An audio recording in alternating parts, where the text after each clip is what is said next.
오늘 소개해드릴 책은 파이 이야기입니다. 이 책은요 2002년에 맨 부커상을 받았습니다.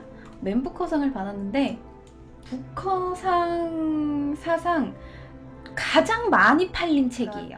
작품성도 있는 거고 사람들도 쉽게 접근할 수 있는 거고 그렇습니다. 일단 이 책을 쓰신 분에 대한 설명을 해야겠죠? 이 책을 쓰신 분의 이름은 얀 마텔이라는 분이에요. 얀 마텔. 이분은 캐나다 소설가인데요. 캐나다인인데 1963년에 스페인에서 태어났어요. 왜 스페인에서 태어났냐면 아버지가 외교관이신데 당시에 스페인에 부임해 계셔 있는 상태였기 때문에 스페인에서 태어났습니다. 이후 얀 마텔은 부모님을 따라서 캐나다, 멕시코, 프랑스, 기타 등등 각국에서 어린 시절을 보냈어요. 그리고 굉장히 많은 직업을 거쳐서 그때가 27살이든가? 그때부터 이제 책을 쓰셨을 거예요. 정확하진 않은데 이 책을 썼을 때가 39살인가? 그렇습니다. 나중에 캐나다에서 대학교를 나왔는데 캐나다에서 대학교를 나온 다음에 이란, 인도, 터키, 기타 등등 각국을 여행하면서 시간을 보냈어. 이후에 1993년 책 이름 너무 어려워. 헬싱키 로카마티오 일가 이면의 사실들 이라는 책을 발표를 합니다. 헬싱키 로카마티오 일가 이면의 사실들 이라는 책이에요. 이후에 7개의 이야기, 셀프, 파이 이야기 이런 것들을 썼는데 이 파이 이야기 책은요 이러한 작가의 이야기부터 시작이 됩니다. 상당히 특이합니다.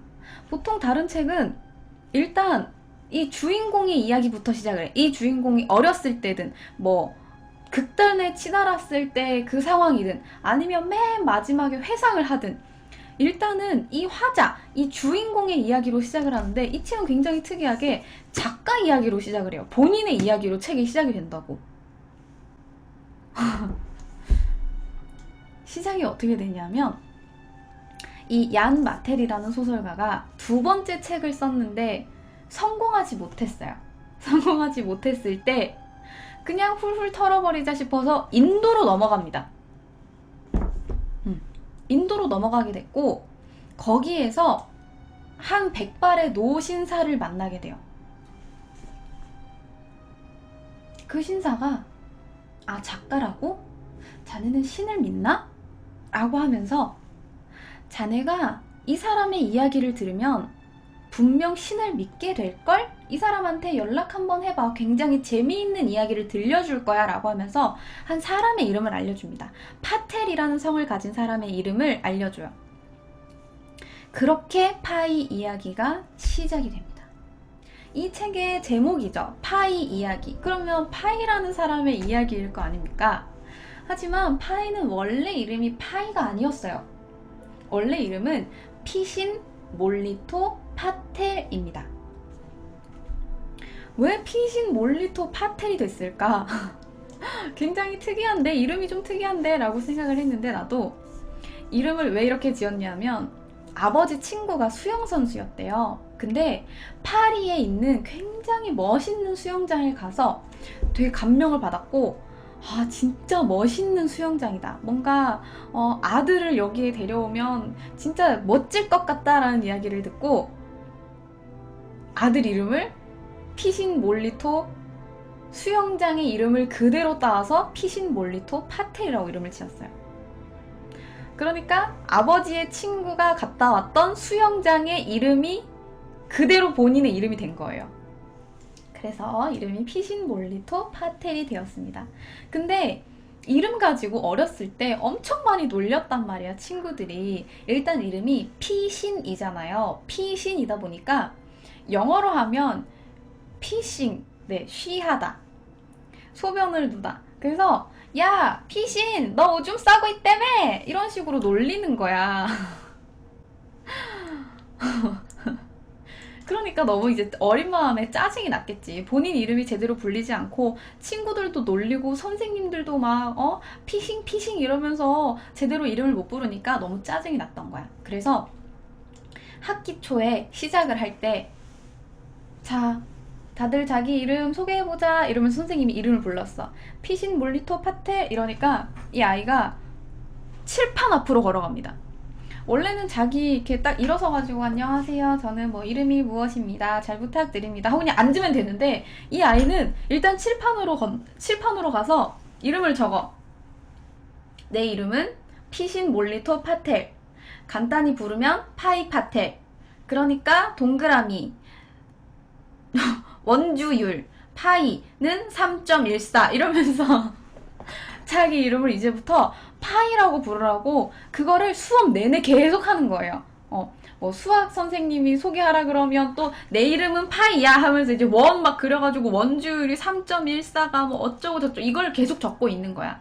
그래서 이게 나중에는 아이들 사이에서 되게 유행처럼 번집니다.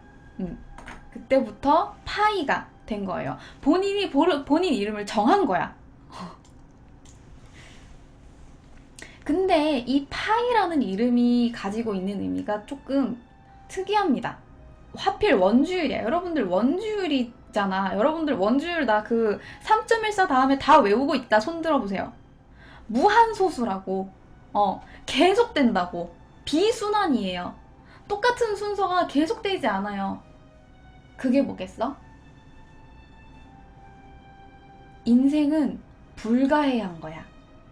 예측할 수 없어. 삶은 부조리한 것들 투성이야. 본인 이름을 그렇게 정했어.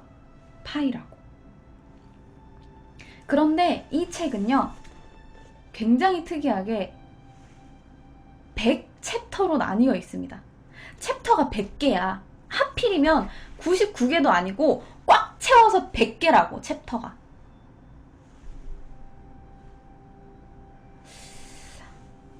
100개의 챕터에 나오는 이 주인공 이름은 무한소수, 예측할 수 없고 다 외울 수 없고 제대로 알 수 없는 이름인데 챕터는 정확하게 100개야. 꽉 찬 수, 완벽에 가까운 수. 일목요연하게 구성해내려고 하는 것.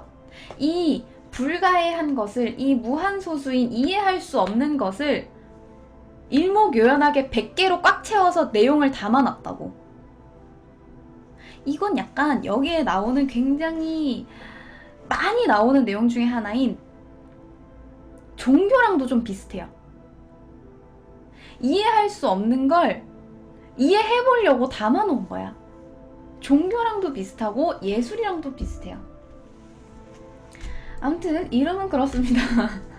이름은 그렇고 또 이제 이 파이라는 이름에 숨겨진 것은 왜 하필이면 또 이름이 파이냐면 이 작가인 얀 마텔은요, 이 책을 쓰기 위해서 인도를 다 돌아다니면서 답사를 했대요. 뭐 힌두 사원, 교회, 이슬람, 이 아이가 종교를 3개를 믿어요. 그러다 보니까 이거를 쓰려면 이 신에 대해서 대충이라도 알아야 되잖아요. 그래서 다 찾아다닙니다. 교회, 이슬람, 힌두 다 답사를 하러 다녀요. 반년 동안 인도만 돌아다니면서 조사를 했어요. 근데 왜 하필 인도였을까? 왜 인도였을까? 아니, 이 사람은 물론 외교관의 아들로서 여러 나라를 돌아다니긴 했지만 인도랑은 상관이 없는 사람이에요. 이 사람은 캐나다 사람이고 캐나다 중에서도 불어를 쓰는 퀘벡 사람이라고. 스페인에서 태어났지만 인도랑은 무슨 상관이에요? 왜 하필 주인공이 인도 사람일까?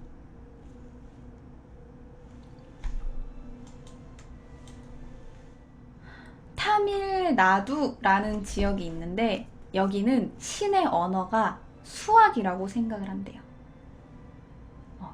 그래서 수를 외우는 것 자체가 수련이라고 생각을 한대. 인도인들이 수학 되게 잘한다 그러잖아. 막 왼손으로도 풀고 오른손으로도 풀고 막 동시에 풀잖아.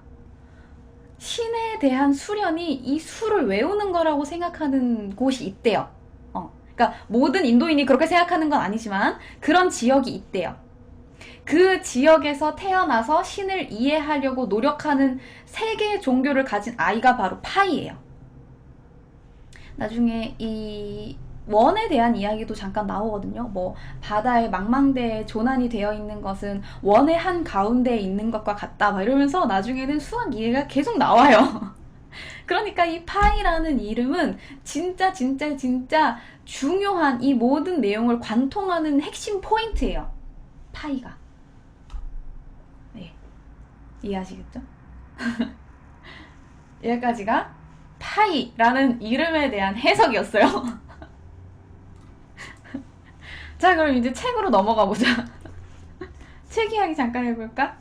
줄거리 별거 없어요. 아버지는 완전 사업가 체질이에요. 아버지가 사업가 체질이었는데 원래 하던 호텔을 접고 식물원이 있던 자리에 동물원을 만들었어. 동물원을 만들어서 그때부터 이제 아버지가 동물원을 막 하는 거예요. 그래서 거기서 어렸던 파이는 막 많은 동물을 만나고 그 중에서도 호랑이인 리처드 파커와 굉장히 강렬한 첫 만남을 가졌어. 영화에도 나와요. 영화에는 이 리처드 파커한테 먹이를 주려다가 아버지한테 엄청나게 혼나고 그때 되게 중요한 이야기를 들어.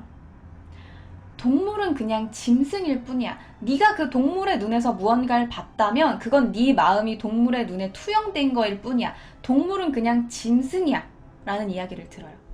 이게 나중에 여러분들이 이야기를 해석하실 때 다른 내용으로 넘어갈 수 있는 포인트가 돼요. 그런데 이렇게 동물원을 운영을 하고 있다가 사정이 좋지 않아져서 동물들을 다 이제 서류상으로는 동물을 다 일단 팔아버리고 캐나다를 향해서 갑니다. 여기선 도대체 안 되니까 동물원 사업이 이제 망할 거라고 생각을 했으니까 이제 동물들을 다 배에다가 태우고 캐나다로 가기로 해요. 이주를 가기로 합니다.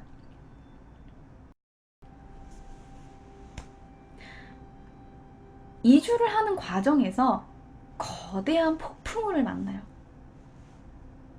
그리고 거기서 작은 구명정에 몇 마리의 동물과 우리의 주인공 파이가 태평양 그 망망대해에 떨어져서 227일간 표류하는 내용이에요. 그게 줄거리예요. 네, 그 줄거리예요.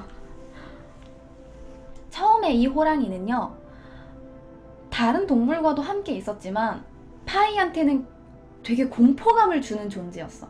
당연하잖아. 야생동물이었고 아빠는 이 동물을 짐승이라고 이야기를 했고 언제든 나를 잡아먹을 수 있는 위협적인 존재잖아. 그런데 이 호랑이를 나중에 점점점 길들이게 되면서 이 호랑이를 돌보는 게 내 삶의 의미를 찾는 거다라고 생각을 할 정도로 이 호랑이한테 되게 의지를 많이 하게 돼요. 중간중간에 근데 이 호랑이를 길들이면서 유머 포인트가 나와요. 유머 포인트가 되게 나는 재밌었는데 그 유머 포인트를 읽어줄게요. 이 힘든 상황에 생각을 합니다. 어떻게 해야 살아남을 수 있을까? 어떻게 해야 내가 호랑이를 길들일 수 있을까? 등등을 본인이 생각을 하면서 계획을 짜요. 무슨 계획이냐 하면 읽어줄게요. 나는 한 가지 생각에만 매달렸다. 리처드 파커. 그를 없애고 구명보트를 내가 독차지할 계획을 몇 가지 세웠다. 계획 1. 구명보트 밖으로 밀어낸다. 그래봤자 무슨 소용이 있을까? 중략. 계획 2. 6대의 모르핀 주사로 리처드 파커를 죽인다. 계획 3. 동원 가능한 무기 전부로 그를 공격한다. 어이없는 생각. 나는 타잔이 아니었다. 난 허약하고 기가 약한 채식주의자였다. 계획 4. 목을 조른다. 그렇게 되면 리처드 파커는 내게 달려들다가 목이 졸릴 터였다. 명석하고 자살 행위인 계획. 계획 5. 독약을 먹이고 몸에 불을 놓고 몸에 전기가 흐르게 한다. 어떻게? 무엇으로? 계획 6. 소모전을 펼친다. 내겐 계획이 있었고 좋은 계획이었다. 계획대로 될 때까지 목숨만 부지하면 될 거야. 라고 하고 이 뒤에 계속 이제 이 호랑이를 길들이는 내용이 나와요. 그리고 마지막에 계획 7이 나옵니다. 호랑이를 살려두자. 영화에서든 책에서든 이 부분이 되게 개그 코드로 재미있게 나와요. 나도 영화 보다가 빵 터졌거든요. 자, 근데 이 책에서는 이렇게 막 계획을 적으면서 내 머릿속에 있는 생각들을 정리하고 그런 부분이 되게 세세하게 나오는데 영화에서는 이런 모든 부분이 다 생략돼서 나와요. 다 생략돼 있어요. 왜냐하면 내가 머릿속에서 하는 계획들을 영화로는 그렇게 다 표현할 수는 없으니까. 하지만 영화에서 느낄 수 있는 영상미도 분명히 있어요. 그 중에서 내가 제일 영상이 멋있었다고 생각했던 게 이 장면. 이 고래가 팍 하고 튀어나와서 자기가 타고 있는 이 조그만한 뗏목 위를 이렇게 다 올라가는 이 장면이 진짜 멋있거든요. 이 부분하고 이 날치떼가 날아드는 장면이 있어요. 막 촥 하면서 메뚜기 떼처럼 날치들이 촥 하고 날아오는 게 있어요. 그것도 되게 멋있거든요. 그거는 이 책에도 나와 있는데 이 책을 한번 읽어봅시다. 근데 이 책에서는 되게 짧게 나오는데 영화에서 나오는 건 되게 멋있잖아요. 한번 그 차이를 봅시다. 바로 그 순간 공기가 떨리더니 우리는 날치떼의 공격을 받았다.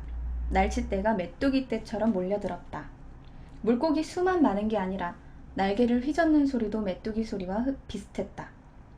수면 위로 한꺼번에 뛰어나왔다. 한 번에 수십 마리씩 무리지어 100m쯤 되는 거리에서 날아들었다. 라고밖에 안 나와 있어요. 물론 이 소리라든지 그런 건 우리가 상상해 볼 수 있는 거지만 그 수백 마리의 이 날치떼들이 막 날아드는 게 막 그렇게 우리가 쉽게 상상이 되진 않잖아요. 아무튼 그 파바바박 하면서 몸에 영화에서는 몸에 막 비늘이 이렇게 막 묻어 있는 것까지 다 나오거든요. 되게 나는 그 부분도 영화에서는 재밌게 봤어요. 근데 영화에서는 이런 멋있는 부분이 나오는데 책에서 진짜 좋았던 부분이 있어. 영화에서는 이 파이가 계속해서 이 구명보트에 있다가 물을 못 마셔가지고 막 목이 말라 거의 죽을 직전 단계에서 물을 찾아서 물을 막 마시는 단계가 나와. 그 장면이 나온단 말이야, 영화에서. 근데 영화에서는 그냥 물을 막 마신다. 그게 다예요. 그냥 제가 목이 말랐었겠구나 라고 생각을 하게 되는 정도일 뿐이야. 근데 책에서는 이렇게 나와.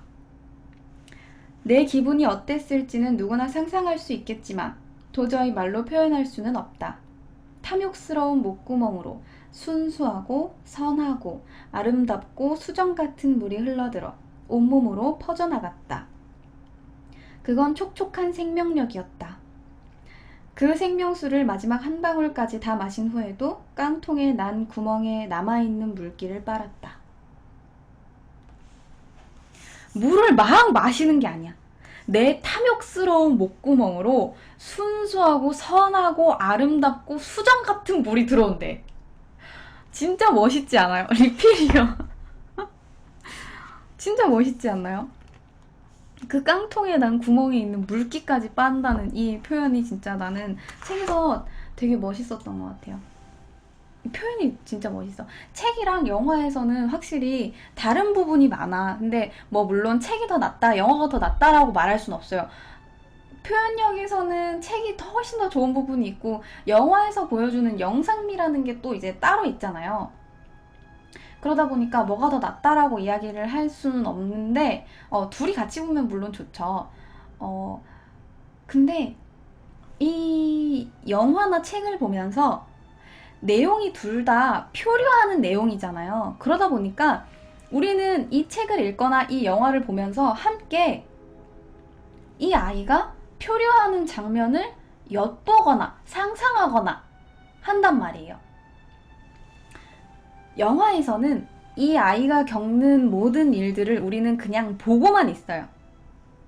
다 보고만 있어. 그냥 보고 있는 거고 대충 상상만 할 수 있어요. 와, 저렇게 망망대해? 저렇게 아무것도 없는 바다 한가운데에 떨렁 떨어져 있다고? 정말 무섭겠다. 입니다. 근데 책에서는 말하는 식으로 나와 있기 때문에 내가 상상을 하고, 책에서는 공간 자체, 공간에서의 그 고립이 느껴지진 않잖아. 그러다 보니까 여기서 책에서 느껴지는 건 시간에서의 고립이야. 시간이 흘러갔다. 계속 그런 식이야. 나는 뭐 언제 태어났고 언제 발견이 됐고 뭐 달력이 어쩌고 하는데 내가 살아난 건 달력과는 전혀 상관없었다. 계속해서 시간이 가. 200 며칠 동안의 그 시간을 나는 이 파이와 함께하고 있어.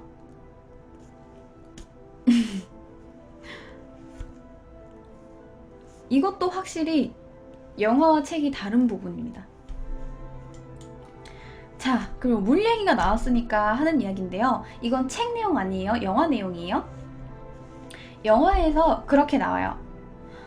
영화상 이 아이가 다른 종교를 믿기 시작하는 때가 나와요. 교회에 들어가서 물을 마셔요. 신부님이 목이 마르겠다, 너 물 마실래? 라고 하면서 물을 줍니다. 물을 주고 그 물을 마시면서 위에 그 벽화를 봐요. 근데 예수님이 이렇게 죽는 장면이 보통 거기 다 있잖아요. 왜 저렇게 돼 있어요? 왜 하느님은 예수를 보내서 자기 아들인데 사람의, 인간들에 대한 죄를 대신하게 했어요? 라고 물어보면서 물을 마시면서 그때부터 기독교를 믿기 시작했고 그때부터 기독교에 빠졌어. 근데 반대로 돌아가 보면 이 호랑이인 리처드 파커는 어떻게 잡혔냐 하면 새끼였을 때 목이 말라서 시냇물에서 물을 먹다가 사냥꾼에게 잡힙니다. 이건 역시 여러분들이 영화를 해석하는 데 있어서 되게 중요한 포인트가 되겠죠. 둘 다 물로써 발목이 잡힌 거죠. 본인이 원래 있던 세계에서 물로 인해서 다른 세계와 합쳐지는 계기가 되는 거예요. 자, 그렇습니다. 이렇게 공통점이 생기는 거죠. 자, 그렇게 이 파이라는 아이는 많은 과정을 거쳐서 결국 구조가 돼요. 결국 구조가 됐어. 근데 이 배가 일본 배였기 때문에 일본 배는 일본에 있는 보험사에 가입이 되어 있었겠죠.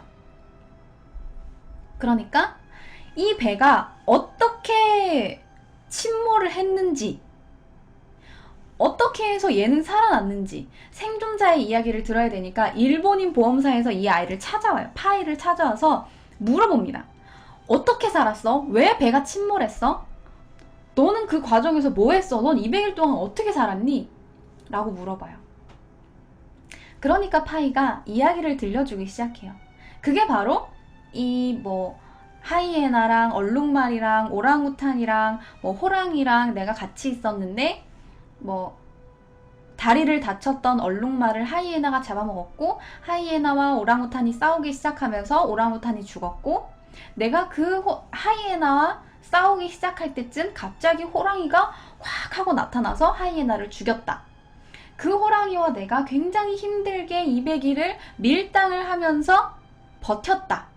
내가 여기 멕시코에 도착을 했을 때 그 호랑이는 그냥 숲으로 들어가 버렸다. 나는 모르겠다. 난 그냥 그렇게 살았다. 라고 이야기해. 근데 일본인 보험사들이 믿지 않아요. 말도 안 돼. 어떻게 그렇게 살아? 중간에 식충섬이 나오고 호랑이를 길들이고 무슨 날치떼가 나오고 너무 말도 안 되는 이야기인 거예요. 그러니까 안 믿어. 일본인 보험사에서. 그러자 침대에 앉아있던 이 파이가, 그러면 내가 다른 이야기를 들려줄게요 라고 이야기를 하면서 또 다른 이야기를 들려줍니다. 그게 여러분들 이제 대충 아시는 내용이죠. 사실 다리를 다쳤던 얼룩말은 다리를 다친 선원이었다. 오랑우탄은 내 어머니였고 하이에나는 주방장이었다.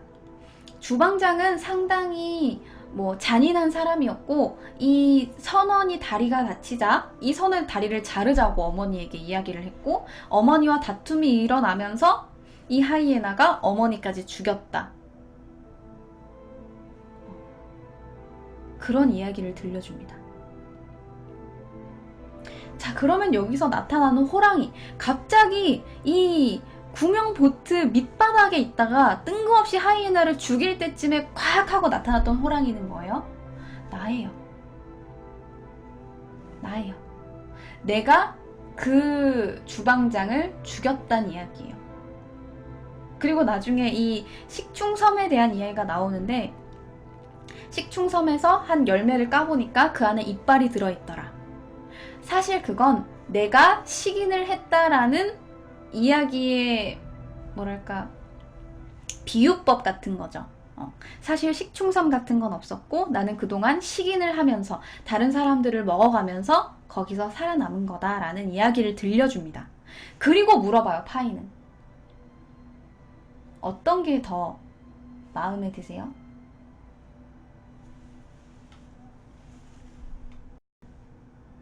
어떤 게 더 마음에 드세요? 여러분들은 어떤 게 마음에 드세요? 여러분들은 영화를 훨씬 더 많이 접하셨을 거예요. 영화에서는요, 거의 답을 알려주다시피 나와요. 어떻게? 후자 이야기가 정답인 것처럼. 이야기를 다 들려준 다음에 갑자기 이 파이의 얼굴이 정면으로 롱테이크로 잡힙니다. 계속 얼굴이 잡히면서 정면으로 잡히고, 이 아이가 사실 오랑우탄은 우리 엄마였어요 라고 이야기하면서 눈물을 흘려요.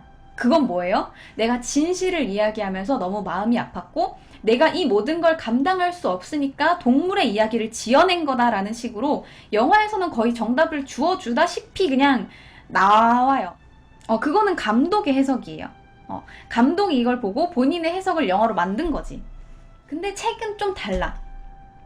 책에서는 이 일본인 보험사랑 이야기하고 주고받는 게 되게 많아. 근데 이걸 다 빼먹었어, 영화에서는.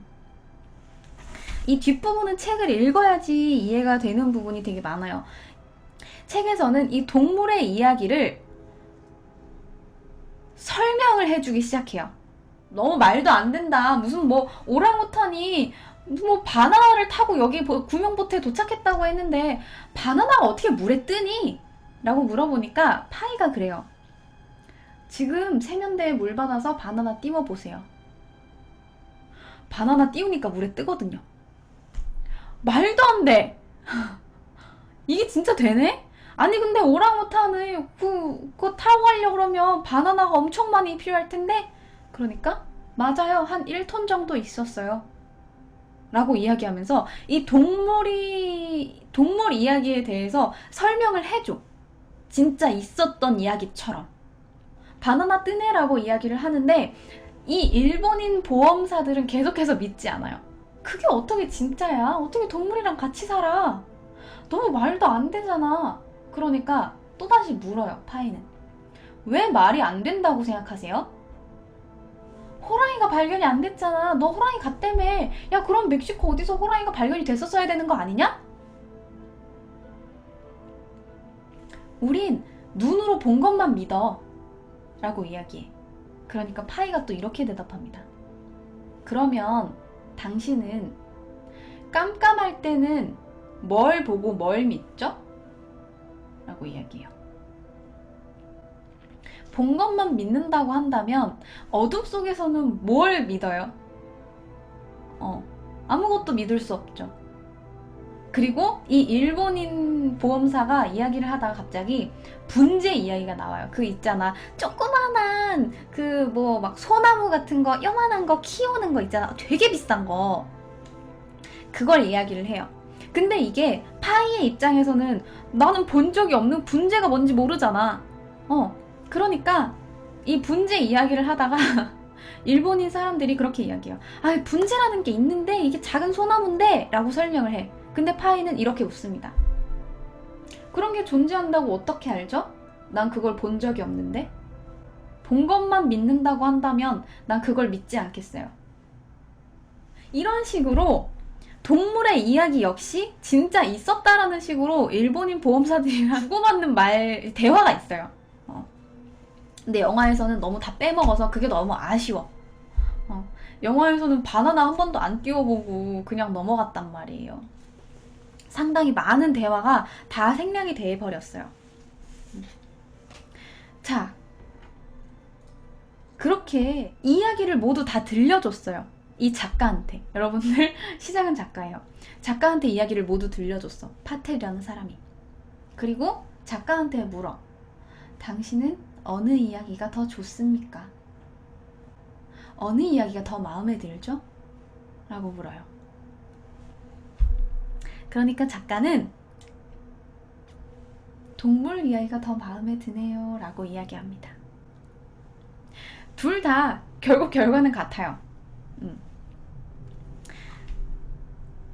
일본인 보험사가 믿은 것도 그렇고 작가가 믿은 것도 결국은 동물 이야기입니다. 근데 작가한테 어떤 이야기가 더 낫죠? 라고 물어보고 나서 동물 이야기가 더 낫네요 라는 대답을 할 때 파이가 이렇게 대답합니다. 고맙습니다. 왜 고마운 걸까? 왜 고맙다고 하는 걸까? 자기는 그냥 두 개의 이야기를 들려줬을 뿐이고 그 사람이 어떤 걸 믿느냐에 따라서 내가 고마워할 이유는 없잖아요. 고맙습니다 라고 말을 한 뒤에 또 이렇게 대답해요. 신께서도 그러시길. 신도 마찬가지일 거예요 라고. 영어로 그대로 영어를 보면 So it goes with God 이라고 나와요. 그러니까 이거는 뭐 번역의 차이일 텐데 이 이야기를 듣고 작가가 맞네요. 당신 이야기는 정말 흥미롭네요. 신을 믿을 수도 있겠네요. 보이지 않는 걸 이 사람은 그냥 이야기를 해줬을 뿐이고 작가는 이야기를 선택해서 믿었어. 근데 우리나라 사람들은 대부분이 후자의 이야기를 더 믿어요. 후자 이야기가 돌려 표현한 거고 이게 좀 더 말이 된다고 생각한단 말이에요. 그리고 영화에서도 그렇게 나왔으니까. 영화를 더 많이 봤으니까. 근데 결국 일본인 보험사들도 기사를 그렇게 내요. 이렇게 227일 동안 표류한 사람도 드물 것이고 벵골 호랑이와 함께한 사람은 더더욱 없을 것이다 라는 식으로 결국 믿었던 건 이 사람들도 동물 이야기가 그렇게 말이 안 된다고 했으면서 마지막으로 믿었던 건 동물 이야기였던 거예요. 자, 그러면 여러분들은 어떤 이야기가 더 흥미롭나요? 어떤 이야기가 더 나은 것 같나요? 둘 중에 진짜는 있을까? 사실 오랑우탄이 진짜 엄마였을 순 있지만 얼룩말이 있었을 수도 있고 진짜 호랑이가 있었을 수도 있잖아. 그건 알 수 없는 거야. 그러니까 소설에서는 뭘 염두에 두고 정답이라는 걸 염두에 두고 있지 않아요. 그냥 이야기를 들려준 거일 뿐이야. 소설 역시. 그리고 종교 이야기도 함께 하는. 네. 둘 다 결과는 바뀌지 않았어요. 어찌 되었든 무슨 이야기가 되었든 배는 난파되었고 부모님은 돌아가셨고 이 파이라는 아이는 고통받았어. 중간에 이야기는 그렇게 중요하지 않을 수 있어. 결국에는 똑같은 시작과 똑같은 결말인데 이야기가 다를 뿐이야. 그걸 선택하는 건 여러분들의 몫이에요. 진짜로 동물이랑 있었을 수도 있는 거잖아. 굳이 그거를 그렇게 막 다 식인이다, 뭐 증거를 찾아보자, 뭐 이런 식으로 안 해도 여러분들 그냥 충분히 영화를 보면서 와, 고래가 저렇게 뛰네, 멋있다, 뭐, 와, 저렇게 야광 물고기가 있네, 멋있다, 날치대가 뭐, 그게 다 그냥 여러분들 읽고 즐기고 보고 즐길 수 있는 거 아닌가? 음. 그냥 있는 그대로 여러분들이 그걸 보면서 오늘 컨텐츠를 듣고 아 이거는 이랬던 것 같다 얘가 말했던 게 틀린 것 같다 얘가 말했던 게 맞는 것 같다 라고 생각하면서 그냥 보셔도 될 것 같아요. 그거는 정답이랄 게 딱히 없고 여러분들이 그냥 생각하시면 될 것 같고요. 여러분들의 해석을 그냥 읽으면서 이거 무의식인 것 같아, 리처드 파커는 그냥 파인 것 같아, 아니면 진짜로 리처드 파커라는 호랑이가 있었던 것 같아 라고 여러분들 나름의 해석을 만드시면 될 것 같아요.